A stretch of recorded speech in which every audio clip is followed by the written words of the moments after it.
Deuxième point à suivre sur 2026, ça va être la robotique et la robotique humanoïde. Et en fait, l'argument avancé par Elon Musk pour la robotique, pour ne citer que celui-là, c'est de dire que demain, en fait, les gens travailleront par choix. Les gens travailleront par volonté. Ils ne travailleront plus sous la contrainte de perdre leurs revenus. Les gens travailleront, en tout cas feront des travaux manuels parce qu'ils ont envie de les faire et pas parce qu'ils ont peur de ne pas rentrer de l'argent. Voilà, donc les robots demain, tel que c'est imaginé, en tout cas c'est ce qui est vendu. Est-ce que c'est vraiment ce qui sera sur le terrain?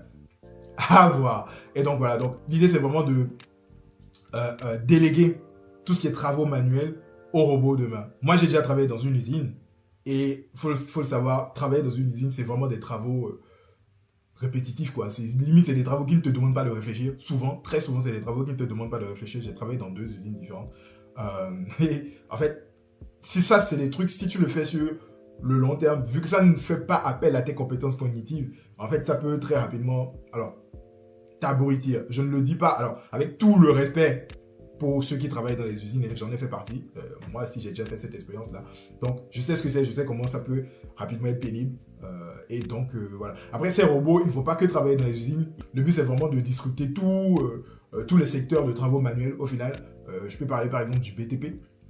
Le BTP qui aujourd'hui représente un des secteurs avec le plus gros taux d'accident du travail quand même. C'est un des secteurs avec le plus gros taux de risque humain au final. Et donc demain, il y a les robots, bah, ça permet de complètement réduire le risque humain en fait. Et en plus de réduire le coût du travail au final et de pouvoir de permettre à notre civilisation d'avancer beaucoup plus vite. Troisième point à suivre sur 2026,